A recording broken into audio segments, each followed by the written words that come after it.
What's poppin' YouTube? JD here, back with yet another review for you guys, and in this video we're talking about a Jordan 6 that has been retroed for the first time in 14 years, and that is the Air Jordan 6 in the DMP colorway. What's up fam? So in this video I'm going to be breaking down this sneaker, talking about the quality of the materials, give you some important sizing advice, and of course talk about resale, so make sure you stick around until the end of the video. So I put out a poll on Instagram. I asked you guys which review you wanted to see first, the Jordan 6 DMP or the new Yeezy 350 linen. And you guys surprisingly chose the Jordan 6. I thought Yeezys were a lot more popular than Jordans right now, but yeah, you guys chose this one, so here is the review. This sneaker has seen so many delays. We first heard rumors of this sneaker that it was gonna drop in February, then it got pushed to March. Finally, it released on April the 18th.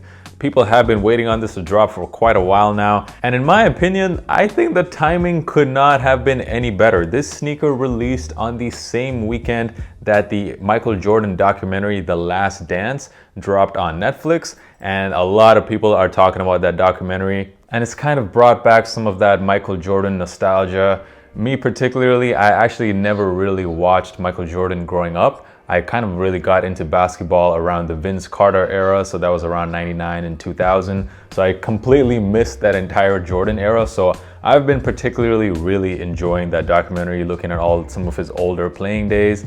Let me know down in the comments what you guys think so far of The Last Dance. Now that documentary focuses on MJ's last championship. However, this shoe right here was an homage to his first ever championship, which was in the year 1991. This is also the first time in 14 years that this sneaker has retroed. It retroed in 2006 alongside an Air Jordan 11. It was part of a pack, but this time we just got the 6 as a retro. And for a lot of people, this is simply one of the best colorways of the Jordan 6. It's got pretty much the similar color blocking as the infrared 6s, which most people say is probably the best 6. And this time, instead of infrared, you got the hits of gold. You really can't get mad at this colorway. It looks like royalty. This is a shoe. It feels like a shoe for a king with all these gold hits all over the sneaker. Most of the sneaker is just done in this matte black finish. However, you got hits of gold on the back portion of the outsole. You also got a hit of gold on the pull tab at the back of the sneaker that was actually modeled after a Porsche. You also got this gold 23 at the back of the shoe. The gold on this just hits different in my opinion. It looks really nice when contrasting against that black.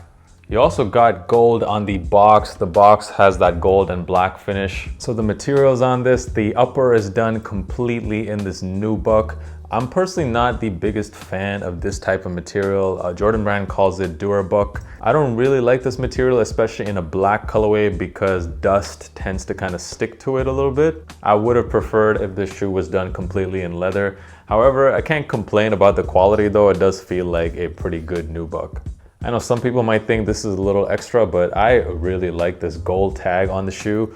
It's got this Jumpman logo on the front, and on the back it does say Air Jordan 6, June 12th, 1991, which was the day that MJ won his first professional NBA championship.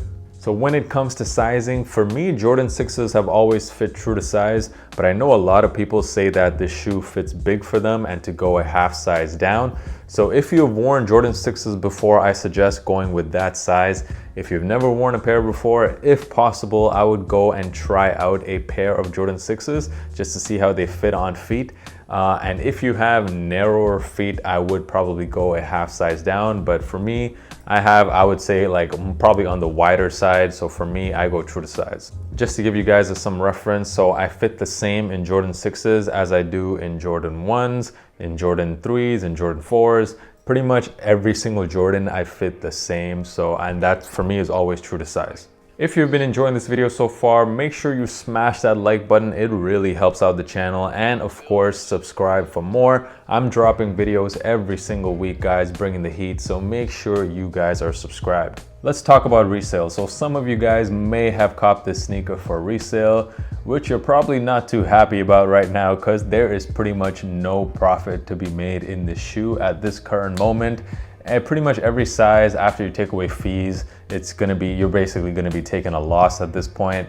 Over time, I definitely see this pair increasing in value. It is a very, very clean colorway, and once again, it's the first time that this colorway has retroed in 14 years.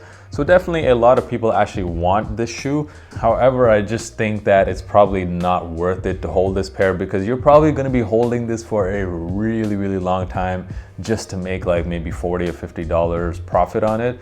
There's better shoes you could be investing that $200 in right now. So I personally just wouldn't hold on to this. So what do I think of this sneaker? Now, although I would say I love this colorway, and if I was really into Jordan 6s, I would keep this pair. But to be honest, I'm really not into 6s. I don't own a single pair of 6s in my collection. And that is simply because it just doesn't match my style. I wouldn't know how to rock a pair like this with the type of clothes that I like to wear.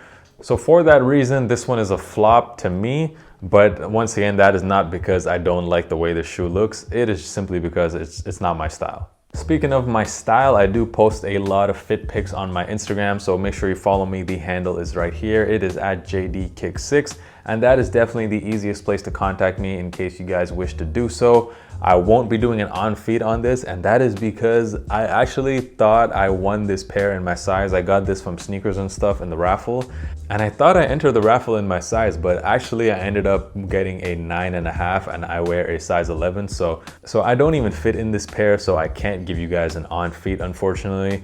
But thank you guys so much for watching this video, and until next time, peace.